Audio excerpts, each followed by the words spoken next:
Hey guys, my name is Sarangi, and today I'm going to teach you how to become a superhero. No, I'm not a superhero, and I haven't trained any superheroes either, but there's not much to it. All you have to do is just follow some steps. After all, there's just a couple of things that if you have, you're a superhero. Step 1, have a superpower. I mean, the common man can do a lot by themselves, but with all these supervillains around the place, you have to have some sort of superpower. And also because we don't want, the producers of these movies and manga, we don't want them to go kill you.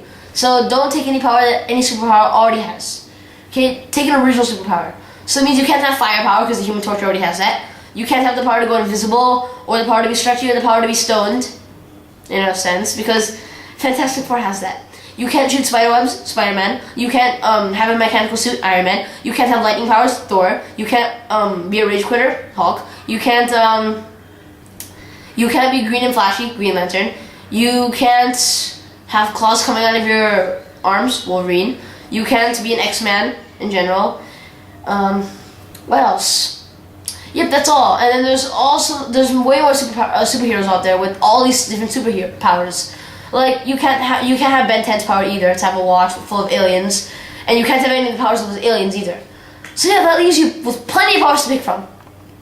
Not to mention that your superpower has to be possible to get in real life, and it shouldn't be the kind of superpower that you might get killed for getting.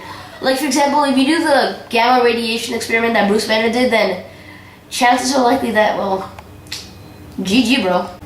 And last but not least, the superpower that you have to get, you have to actually be able to get it. Because if you want to be a real superhero, you have to have a real superpower. So, yeah, good luck with the superpowers. Step 2, think of a name for your superhero. Alright, now there are 3 fundamental rules to think of a name for superheroes. And the first one is it always has to end in man. I mean, like all superheroes end in man.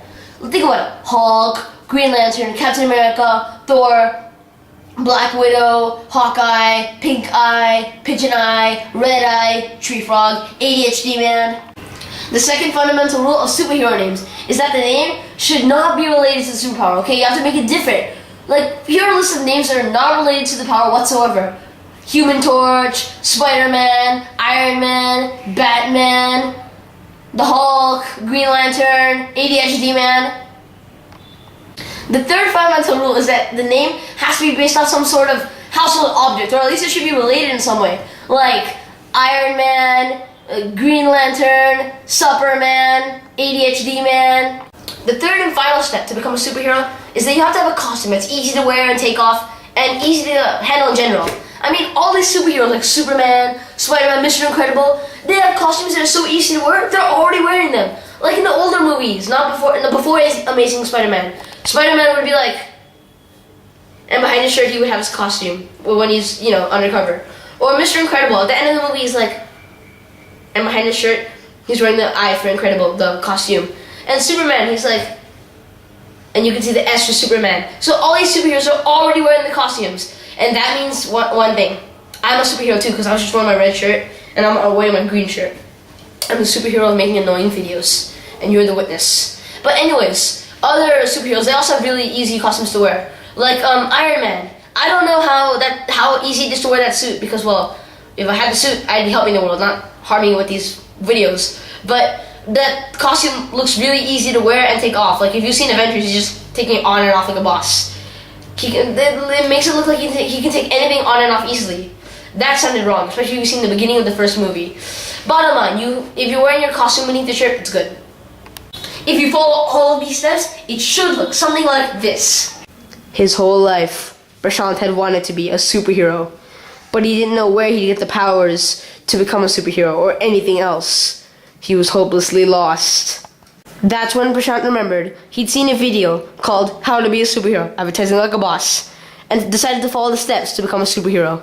That's when he remembered he'd seen a video called How to Be Annoying, More Advertising Like a Boss, and decided that could be his power. The power of annoyingness! Woohoo! Next, he had to think of a name for a superhero. He knew that it was supposed to end with man, and that the name was not supposed to be related to his powers whatsoever, so he thought of a name. ADHD Man! Woohoo! And last but not least, he found a costume that would easily fit under his red jacket.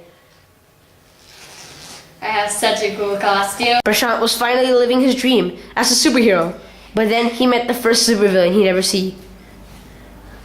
The golden water bottle. Dun dun dun!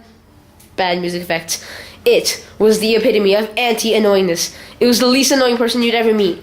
And it was built to destroy ADHD Man. Prashant took off his jacket to get his costume ready. Well, almost. Now Prashant would fight with the supervillain, the golden water bottle.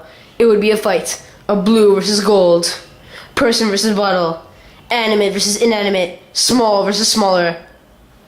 Am I small or smaller? How about small s? Reasonable. He was about to fight, and then he lunged onto the golden water bottle. And they fought like crazy. People might want to know what the fight was like, but the answer is, well, there's a reason we're called Censored Phant. I use my big white encyclopedia as a censor bar.